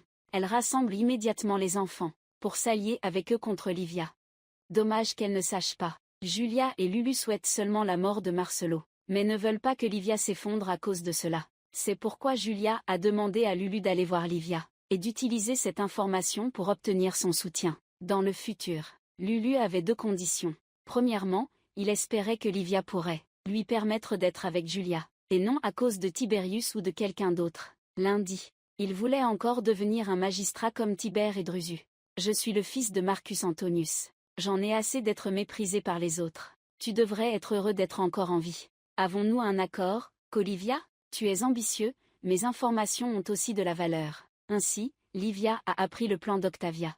Elle a donc eu le temps de réfléchir à une contre-mesure. Juste avant de rentrer chez elle, elle découvre que toute la famille l'attend. Elle essaie de rester calme, sourit et dit qu'elle est sur le point de mourir de faim. Et le regard de Bonia la fixe comme si elle était déjà morte. Octavia, quant à elle, dit franchement: nous sommes tous curieux. Est-ce que vous avez empoisonné Marcellus? Quoi? Mon fils? Vous l'avez tué? Livia, extrêmement choquée, nie catégoriquement. Cela rend Octavia encore plus furieuse. Elle avait les moyens et l'occasion de tuer Marcellus. Et nous savons qu'elle avait déjà soudoyé les esclaves germains de la maison Bonia. Il est certain qu'elle a également soudoyé et manipulé les esclaves espagnols, pour qu'ils tuent Marcellus. Face à cette situation, Livia sait que tout ce qu'elle pourrait dire serait inutile. La décision appartient à son mari. Mais en regardant l'expression d'Octavian, il est clair qu'il a cru les paroles d'Octavia. Elle a immédiatement pris la vaisselle et l'a jetée. Si vous pensez que c'est moi, dites-le clairement. La scène est aussitôt devenue chaotique. Marcella a pris la parole pour défendre sa mère Octavia. Son mari Agrippa, en revanche, a répliqué, manifestement en soutien à Livia. Les disputes ont immédiatement éclaté sans fin, ce qui a poussé Antonia. La plus jeune ne pouvait pas le supporter. Elle ne pouvait pas croire que sa famille se disputait, et a quitté la fête en pleurant. Après un bref moment de silence, Livia a joué son atout. Elle a demandé à Bonia: n'as-tu pas dit que j'avais soudoyé ton esclave germanique pour ta maison? Amène-la ici pour qu'elle le dise devant tout le monde. Livia était si confiante. C'est parce qu'elle savait que Bonia avait déjà vendu cet esclave, et qu'elle avait secrètement envoyé Antigone le chercher pendant une semaine. Elle a finalement retrouvé cet esclave germanique. Alors, face à la demande de confrontation de Livia, Bonia était totalement incapable de réagir. Est-il possible de la retrouver? Bien sûr que oui. Alors, allez la chercher. Bonia a réalisé qu'il y avait un problème. Se pourrait-il que Livia ait retrouvé l'esclave germanique? À ce stade, Octavia ne peut plus enquêter sur Livia. Octavia ne peut pas accepter ce résultat. Les sœurs ont dit adieu à celle qui a tué cet esclave. Allons-y, je peux marcher toute seule. Livia, après être retournée dans sa chambre, a commencé à vomir sans cesse. Ses nerfs étaient tendus comme des cordes. Un petit faux pas, elle et ses 2 fils ne relèveraient jamais la tête. Et Bonia n'abandonnerait pas sa vengeance contre Livia. Elle a dit à Octavia que cette histoire est loin d'être terminée. Octavia refuse catégoriquement. En ce moment, les plus heureux sont Lulu et Julia. Ils croient qu'un avenir proche leur permettra de se marier comme ils le souhaitent. Et celui qui est le plus perplexe est Octavian. Au fond de lui, il croit en sa sœur. Mais il comprend aussi très bien les actions de sa femme. De plus, son bon ami Agrippa soutient également sa femme. Ainsi, pour la stabilité de la famille et de la politique, il a décidé de garder cette affaire pour lui, et de ne plus en parler à personne. En même temps, il a commencé une nouvelle série de mariages arrangés, pour assurer la stabilité interne. Et le plus important, c'était sa fille unique Julia. La vie privée des nobles romains était chaotique à quel point? Pour stabiliser la politique romaine, Octavian a marié sa propre fille. Julia Shaw, le bon frère d'Agrippa, et l'actuelle épouse d'Agrippa. Marcella, est mariée à Lulu. Marcella n'est pas contente. Agrippa a finalement obtenu Julia comme il le souhaitait. Les années suivantes, il a fait des efforts particuliers pour Julia, qui a donné naissance à 2 enfants, et Julia a maintenu sa relation avec Lulu. Cependant, en tant qu'épouse romaine, elle respectait toujours ses principes, avant de porter l'enfant d'Agrippa. Elle ne sortait jamais pour flirter. Ce n'est qu'en étant enceinte qu'elle a eu une liaison avec Lulu, une véritable femme romaine exemplaire. Quant à Lulu, étant le fils de Marc-Antoine et de la reine d'Égypte, il n'avait aucun statut politique. C'est pourquoi Marcella le méprisait toujours. Naturellement, il n'avait pas d'enfant non plus. Et Marcella n'est pas non plus oisive. Elle a un amant nommé Domitius, qui est le mari de sa demi-sœur. Antonia. Antonia et Domitius sont également un mariage politique, sans aucun sentiment. Elle est très jalouse de sa sœur Antonia. Car Antonia est fiancée à Russu. Et Russu est le plus jeune fils de Livia. Non seulement il a un avenir prometteur, mais il est aussi très beau. Cependant, les 2 sœurs ne savaient pas que Russu n'était pas un jeune homme innocent. Il cachait un esclave germanique dans sa maison. Jour et nuit, il s'entraînait et donnait la liberté à cet esclave. Il le considérait comme son amant, et cette affaire n'était connue que de son frère Tiberius. Parce que leur salle d'entraînement n'était pas très éloignée. Quant à Tiberius, il avait épousé la fille d'Agrippa. Agrippina était sa femme. Le mariage interne de la famille Octavian depuis. Cela forme un cercle fermé. On peut dire que tout est parfaitement arrangé. Quand Octavian a combattu pendant 2 ans avant de revenir à Rome, il est tombé par hasard sur une jeune femme blonde inconnue, qui était la maîtresse germanique de Russu Gémina. Octavian, intrigué, attira également l'attention de Gémina. « Qu'est-ce que tu regardes comme ça ?» Livia est également revenue à Rome avec Octavian. Le soir suivant, le couple a organisé un dîner familial chaleureux. Gémina n'a pas écouté Russu. Elle s'est introduite à la fête sans permission. « Russu, bonjour tout le monde, qu'est-ce qu'on mange ce soir ?»« Non, non, non, pas des boulettes d'escargot. » C'est à ce moment-là qu'il a découvert que cette femme était la maîtresse de Russu. Il est allé immédiatement parler à Livia. Jacques, Russu a trahi sa nièce Antonina. C'est aussi un grand manque de respect envers leur famille. Il a exigé que Livia règle cette affaire correctement. Et le lendemain matin, Livia a ignoré les objections de Drusus, et a forcé Gémina à aller voir Tibère. Encore une fois, Tibère a été témoin de la détermination de sa mère. Il a dit à sa femme Agrippine que sa mère était un démon.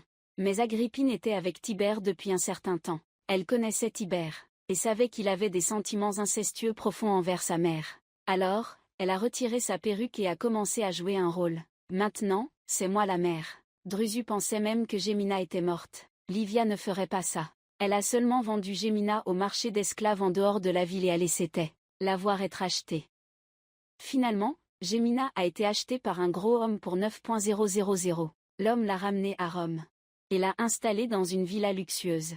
Gémina venait d'entrer dans la maison, que son véritable maître est apparu. C'était Octavian, celui qu'elle avait insulté. Octavian avait promis à Livia, « Cette vie ne couchera pas avec une autre femme.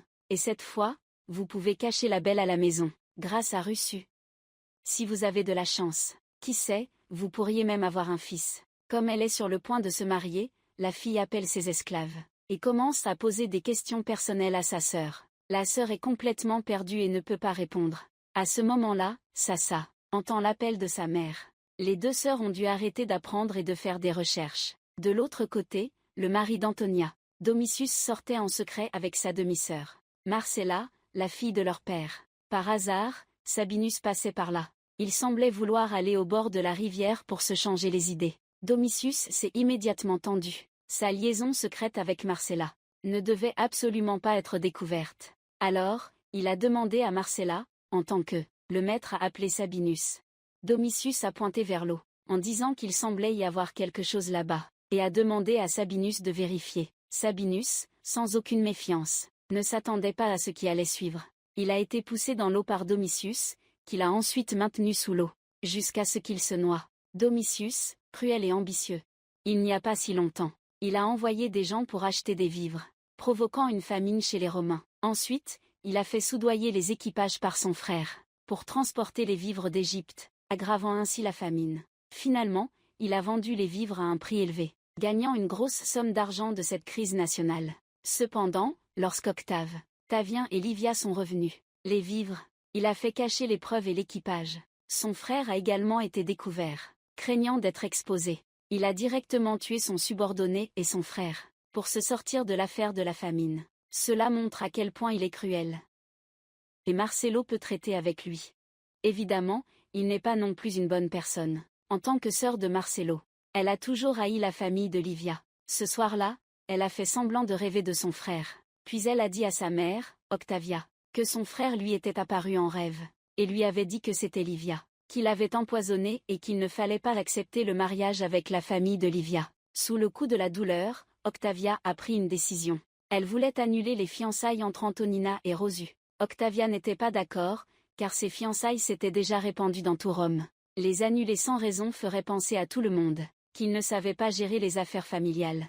Octavia était de nouveau déterminée à agir ainsi. Le lendemain, elle a rassemblé ses enfants pour annoncer cette décision. Antonina a immédiatement eu l'impression que le ciel lui tombait sur la tête. Quoi qu'il en soit, Claudius est l'une des 5 grandes familles de Rome. Rien que parmi les consuls, il y en avait 28. Alors qu'il n'en avait qu'un seul. Elle a toujours aimé Russu, et espérait vraiment une vie heureuse après le mariage. Elle a immédiatement déclaré qu'elle ne se marierait qu'avec Russu. Sa sœur Antonia a également fermement pris son parti. Domitius n'était pas content. Étant le mari d'Antonia, il a crié à sa femme de se taire. Bien que Rome soit une société patriarcale absolue, Antonia ne voulait pas non plus être dominée par son mari. Elle a donc quitté la maison avec sa sœur. Le plan de Marcella pour attiser les flammes a très bien fonctionné. Si cela réussit, Russu ne pourra pas épouser un membre de la famille. Cela affectera son influence politique, qui sera certainement plus faible que celle de Domitius. Octavia s'est tournée vers Agrippa. Elle a demandé à Agrippa de faire pression sur sa sœur. La lettre de son frère. Parce que sa fille n'a pas l'intention de se marier. Il espère qu'elle s'inscrira pour devenir prêtresse du temple de Vesta. Quoi? Maman. Octavia, bien sûr, ne veut pas faire ça. Parce qu'une fois qu'une fille entre dans le temple, elle doit y rester jusqu'à 35 ans avant de pouvoir en sortir. À ce moment-là, Antonina avait 48 ans. Toute sa vie aurait été ainsi gâchée. Agrippa a adopté une attitude ferme. Il a même apporté la nomination d'Antonina en tant que prêtresse. Si Octavia insistait pour annuler le mariage, alors Antonina devait immédiatement se rendre au temple pour s'enregistrer. Octavia était vraiment acculée. Elle ne s'y attendait pas du tout.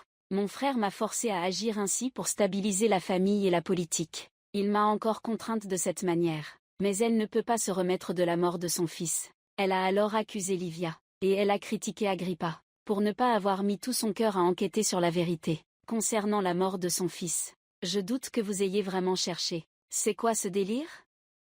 Arrête, Agrippa. J'ai vu la façon dont tu regardes Livia. Agrippa, dans sa jeunesse, aimait Octavia, mais Octavia s'est remariée avec Antony. Ensuite, il a aussi aimé Livia, mais c'était aussi sans espoir. Il ne voulait pas en parler davantage, rappelant à Octavia de bien réfléchir. Il est allé parler à mon frère. Même si elle devait pourrir toute sa vie dans le temple, je ne la laisserai pas épouser la famille de Livia. Je lui transmettrai le message. Très bien, dites-le lui. Agrippa et Octavia n'ont pas d'autre choix. Serait-il vraiment nécessaire de regarder Antonina devenir une prêtresse? La nouvelle parvient rapidement à Livia. Livia réfléchit un instant et trouve une solution. Car elle détient un secret que personne d'autre ne connaît. C'est l'histoire d'amour entre Julia et Lulu. De son côté, Antonina a déjà été emmenée au temple.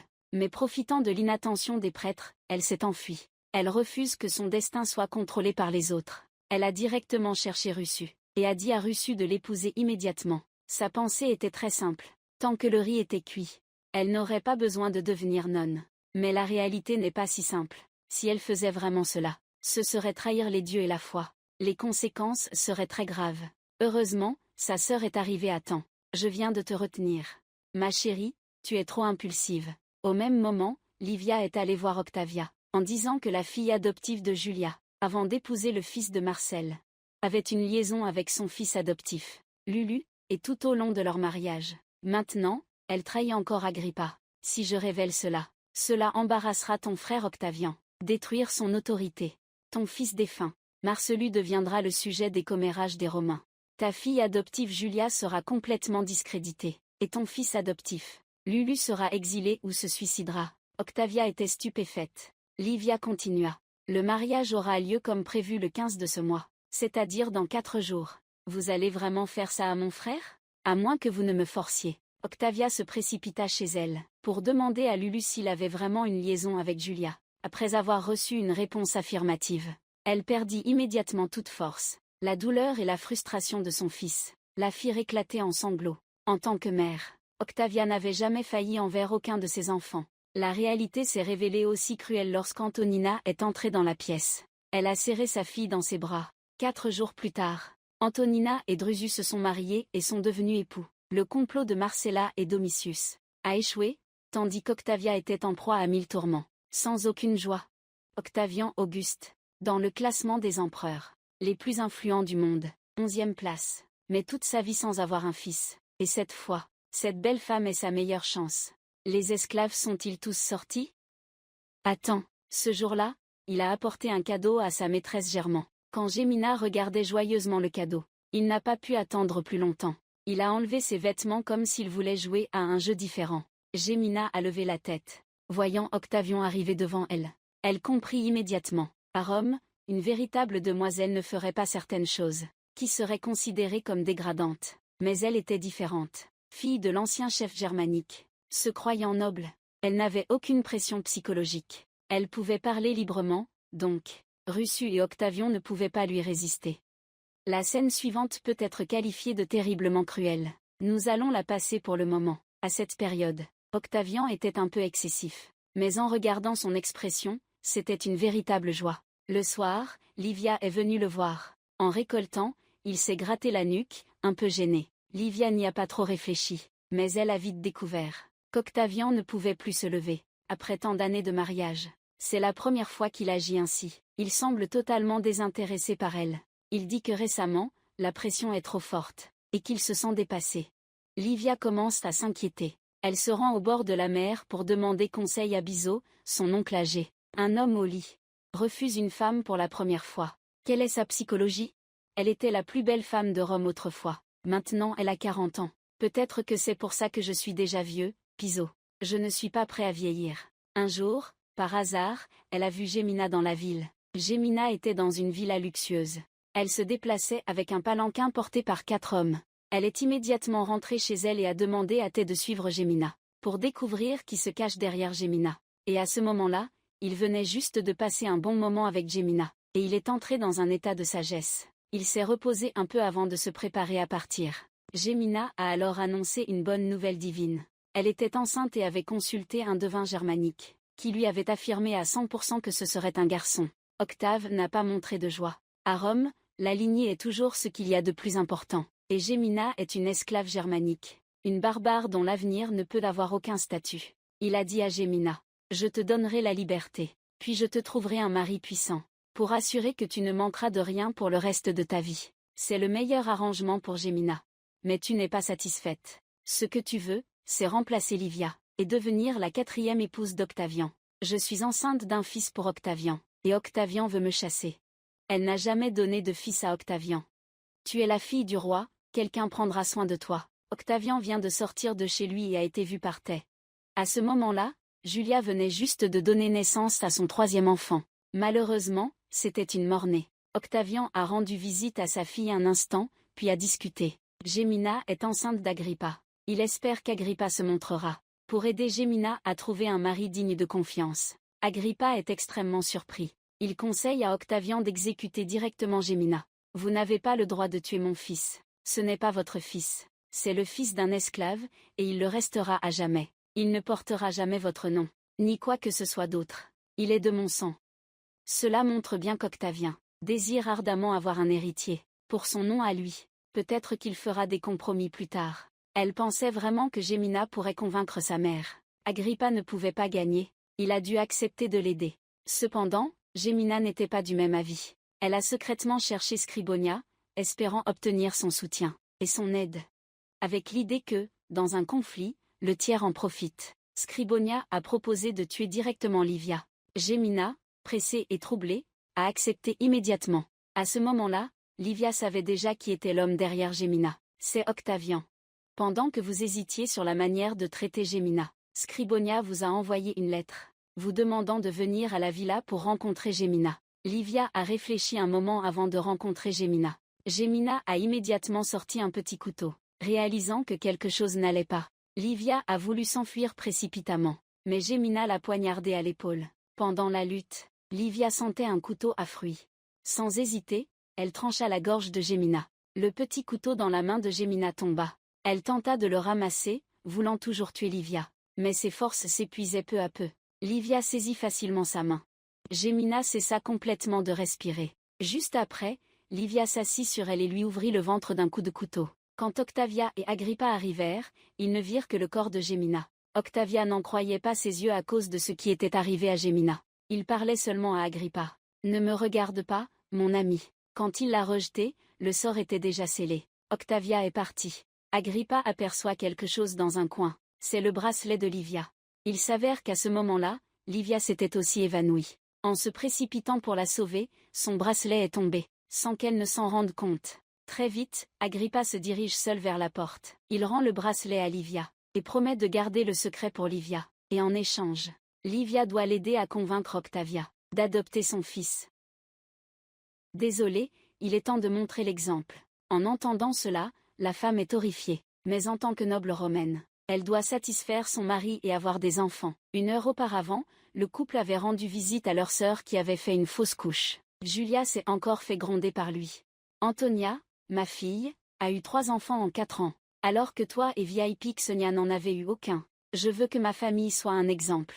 Domitius a promis à Octavian qu'Antonia serait bientôt enceinte. C'est ainsi que tout a commencé. Le mois suivant, Domitius profitait de chaque moment pour chercher Antonia et avoir un enfant. Ils n'avaient aucun sentiment l'un pour l'autre. La brutalité de son mari agaçait aussi Antonia. Elle souhaitait même que son mari meure soudainement. Lorsqu'elle et Julia allaient jouer sur la plage, Domitius continuait à fréquenter Marcella. Quand il parlait du fait qu'Antonia n'arrivait pas à tomber enceinte, Marcella disait que le problème venait peut-être de lui. De toute façon, tu ne m'as jamais mise enceinte. Même Lulu a réussi à me mettre enceinte. Parce qu'après, elle utilisait toujours du jus de citron pour se laver.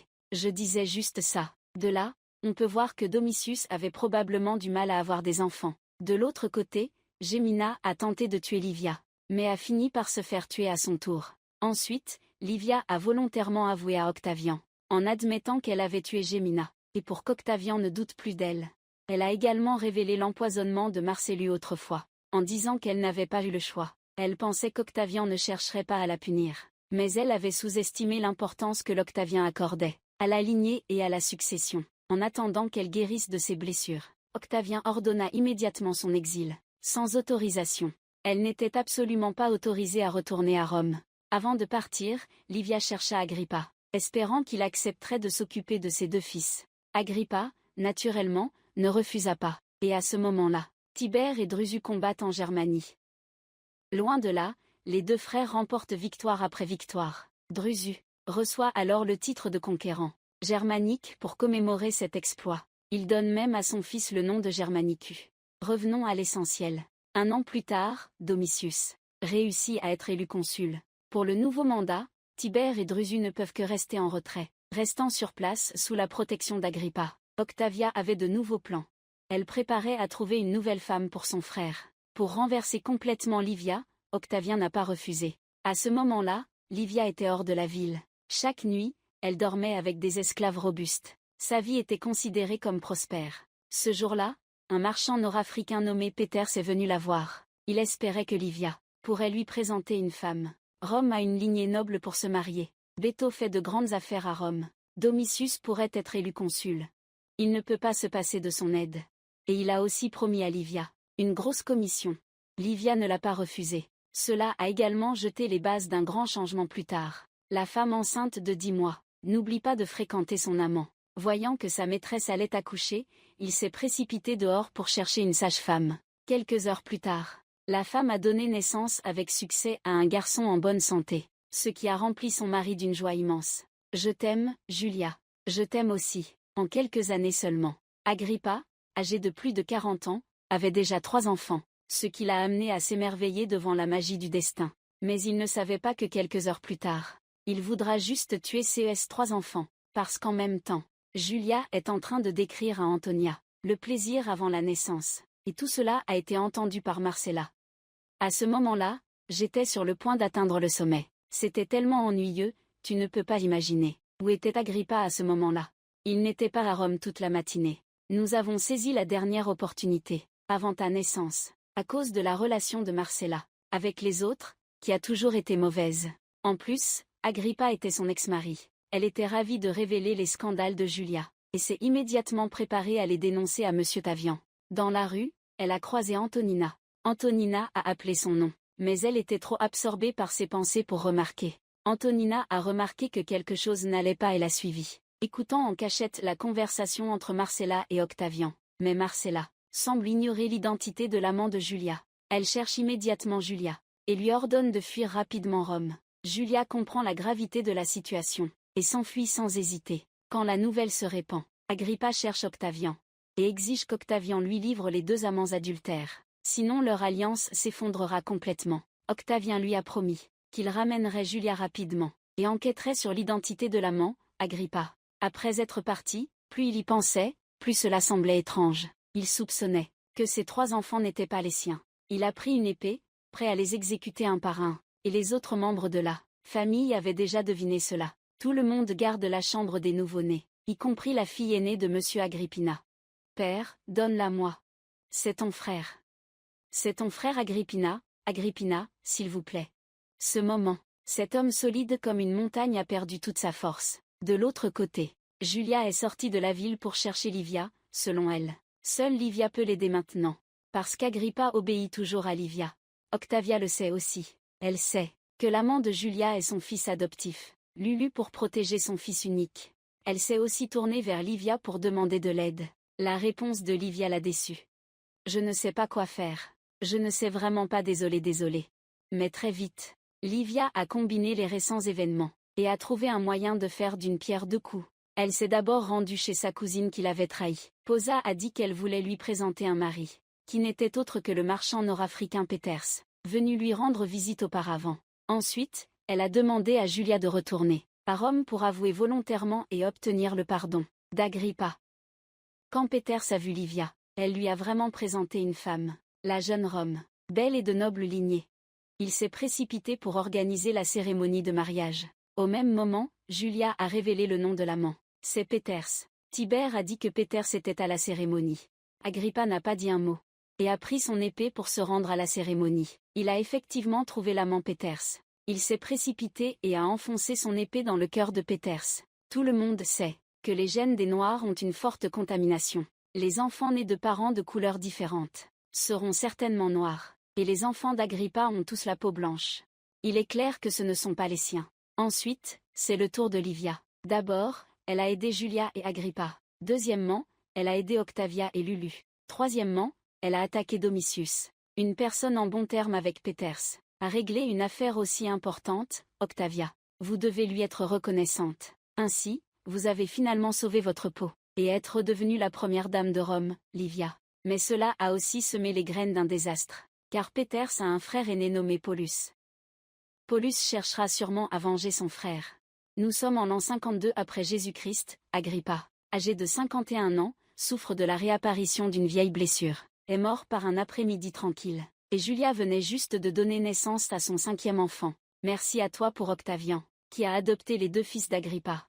Livia ressentait un danger imminent. Elle s'inquiétait qu'un jour Octavian puisse mourir, et que l'héritier du trône soit probablement le fils de Agrippa. Alors elle a eu l'idée de consulter le testament d'Octavian. Elle s'est tournée vers son cousin Posa. Posa a été chargé de séduire la prêtresse du temple de Vesta. Lorsqu'il a réussi à la séduire, il a dit à Thais de jouer à un jeu de piège pour menacer la prêtresse de voler le testament. Sinon, il révélerait ses secrets honteux à tout le monde. Sur le chemin du retour, la prêtresse se sentait de plus en plus mal à l'aise. Les frères qui avaient été piégés savaient tous qu'il fallait endurer un peu. Ce n'était pas un vaste océan ou un ciel immense, mais reculer d'un pas la rendait encore plus furieuse. Les religieuses aussi. Elle a directement parlé au grand prêtre de ses menaces. Et le grand prêtre n'est pas du genre à se laisser faire. Elle a pris le testament d'Octavia pour aller voir Livia, et a demandé à Livia de lui transférer ses biens. Il s'avère que le grand prêtre, sur le point de prendre sa retraite, prépare un gros coup, pour profiter de ses vieux jours. Envoie-le à ma villa au bord du lac. Je viendrai demain. Livia a accepté sa demande. Elle a également appris le contenu du testament d'Octavia, et a vraiment décidé de transmettre le trône à son fils Agrippa. Ensuite, Livia a fait 2 choses. Premièrement, Elle a profité du fait que le grand prêtre était sorti, et a ordonné à ses hommes de bloquer le chemin, et de tuer le grand prêtre dans une grotte, afin d'éviter que l'affaire ne soit révélée plus tard. Deuxièmement, elle a rédigé un faux testament, en changeant l'héritier du trône pour son plus jeune fils. Cependant, à ce moment-là, elle ne savait pas que Russu est aussi sur le point de mourir. Ces dernières années, Russu a combattu en Germanie. Il a fermement tenu la Légion romaine sous son commandement. Avec des idées progressistes, il a eu une intention, celle d'attaquer directement Rome, forcer Octavian à abdiquer pour accomplir sa grande œuvre, restaurer la République de sa famille et de sa mère. Il a écrit une lettre secrète à son frère Tibère, espérant que son frère à Rome serait son complice. Cependant, le pire est, le lieutenant chargé de transmettre les lettres était un espion infiltré par Octavien. Heureusement, le contenu des lettres était crypté. Octavien était totalement incapable de les déchiffrer. Mais très vite, Octavien a trouvé une solution. Il a décidé de marier sa fille Julia à Tibère. Après tout, Agrippa était déjà mort. Et l'épouse actuelle de Tibère, Agrippine, avait perdu toute importance politique. Pour assister au mariage de son frère, Russu revient de Germania à Rome. Lors de son mariage, lui et Octavien jouent au dé. Après avoir perdu plusieurs parties d'affilée, il s'échauffe. Il décide de tenter le tout pour le tout.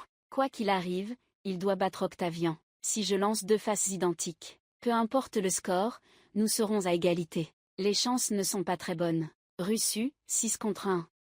Si je ne lance pas 2 faces identiques, je te rembourserai 6 fois la somme que j'ai perdue. Octavien lui conseille d'être prudent, sinon il perdra et fera faillite à coup sûr. Je ne vais pas être indulgent avec toi. Russu répond sans ménagement. Moi non plus. Mon beau-père peut vous l'assurer. Le comportement de Russu a mis Octavien en colère. Il l'interroge. Tu diriges ainsi nos troupes? Russu réplique. Au moins, personne ne s'est plaint jusqu'à présent. Octavien veut vraiment se mettre en colère. Mais les circonstances ne le permettent pas. Il a dû accepter de parier une dernière partie. Et Ruru a réellement lancé 2 faces identiques, gagnant contre Octavien. Il a immédiatement reçu les acclamations de tous, sauf Antonia et Tiberius, inquiétés pour Ruru. Et pendant que les deux jouaient, le lieutenant, profitant de l'inattention générale, s'est faufilé dans la chambre de Ruru pour copier le code. Et Livia ne sait toujours rien de tout cela, parce qu'elle a été attaquée en chemin pour assister au mariage. Son agresseur était le frère de Peter Spolus. Bien que Livia ait finalement sauté dans l'étang pour s'échapper, elle a également manqué tout ce qui s'est passé au mariage. Octavia s'est appuyée sur le code pour déchiffrer la lettre. Finalement, elle a découvert le plan de restauration de la République de Russu, sauf que la lettre ne mentionnait pas Livia. Donc ensuite, il a commencé une série de sondages, attendant que Russu revienne de Germanie. Il a immédiatement ordonné à Russu de revenir à Rome. Russu a de nouveau prétexté la tension sur le front pour retarder. Peu à peu, Octavia a eu l'intention de tuer Russu. À ce moment-là, Octavia était sur le point de mourir. Son seul souhait avant de mourir était de se venger. Livia avait tué son fils. Je veux qu'elle tue un des enfants de Livia. Un seul enfant, peu importe lequel. Iberius ou Russu. Ainsi soit-il. Octavian décide de tuer Russu immédiatement. Après avoir élaboré un plan, il interroge à nouveau Livia. Si le Sénat nous retirait le pouvoir, cela rendrait-il votre père heureux? Restaurer la République. On pourrait dire que c'est le plus grand secret de Livia. Elle ne comprenait pas comment il avait pu le savoir, et a rapidement exprimé son attitude. Tu veux abandonner tout ce que nous avons construit. Merde, qu'il crève, au diable la République. Avant de partir, elle a lâché des paroles cruelles. Si tu continues à dire de telles choses, je demanderai le divorce. Livia s'efforçait de paraître parfaite, mais seule elle connaissait la panique qui l'habitait. Elle ordonna à Tibère de se rendre immédiatement en Germanie. Quoi qu'il en soit, il faut ramener Drusus. Mais quand Tibère est arrivé, il a découvert que son frère était gravement blessé. Il s'avère que quelques jours plus tôt, Russu et Antonia se préparaient à retourner à Rome.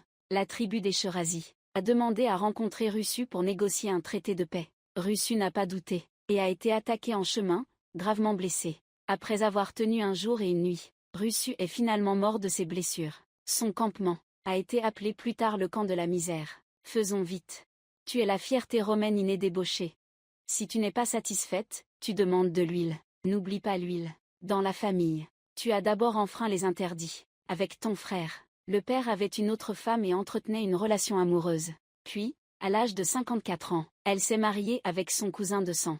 2 ans plus tard, son cousin a été empoisonné et est mort. Elle a commencé à révéler son talent, tout en continuant à entretenir une relation amoureuse avec son frère. Elle cherchait également de beaux hommes et femmes pour organiser des orgies. Pendant cette période, elle est même allée jusqu'à accueillir le seul frère de la famille. Mais les beaux jours ne durent pas. Très vite, elle se marie avec le bon ami de son père, de 25 ans son aîné, et donne naissance à 5 enfants. À 26 ans, son mari de 51 ans décède.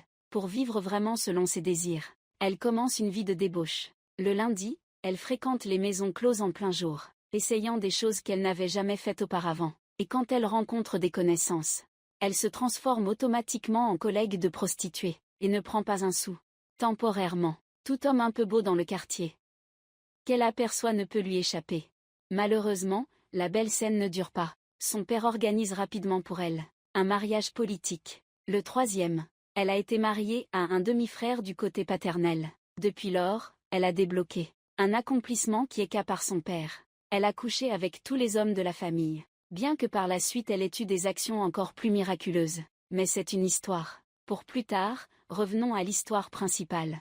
Julia n'a jamais aimé Tibère depuis son enfance. De plus, Tibère et son ex-femme, Agrippine, étaient de véritables âmes sœurs. C'est ainsi que la vie conjugale des deux se résumait à chacun dormant de son côté. Toi dans ton lit, moi dans le mien. Julia continuait à chercher de beaux hommes pour partager son lit. Tibère, lui, restait inséparable d'Agrippine comme deux doigts de la main. Très vite, Julia donna naissance à un enfant, qu'elle nomma Tibère. Mais Julia elle-même ne savait pas lequel de ses amants était le père de l'enfant. Pour stabiliser la famille, Tibérius ne pouvait qu'accepter en silence. Octavian n'était pas au courant de cela. Il a commencé à planifier d'adopter Tibérius. Cela a immédiatement provoqué Marcella dans la famille à avoir des idées, car elle était également enceinte. Mais l'enfant n'était pas de son mari Lulu. Elle a menacé Livia de convaincre Lulu de considérer cet enfant comme le sien. Sinon elle révélerait à tout le monde que Tibérius, ce n'est pas l'enfant de Tibère. Livia a accepté en apparence. Mais en secret, elle a cherché Lulu et Julia, leur demandant de rendre la faveur d'autrefois, tout en réglant les problèmes communs. Ainsi, quand Marcella est venue voir Lulu pour parler, ils l'ont poussé dans la mer et noyé. En parlant de Tibère, il est allé en Germanie pour ramener son frère à Rome, et a assisté à la mort de son frère. À cause de ses blessures graves, il n'a pas survécu. Les détails de l'histoire ont été racontés dans l'épisode précédent, Tibérius. En sachant cela, il est certain que cela a un lien avec Octavian. Mais il ne peut pas le prouver, et il ne peut rien faire contre Octavian. Alors il a eu une idée effrayante. Tu n'es évidemment pas mon fils, mais tu es le petit-fils de Tiberius Augustus. Ainsi, il a étranglé Tibérius,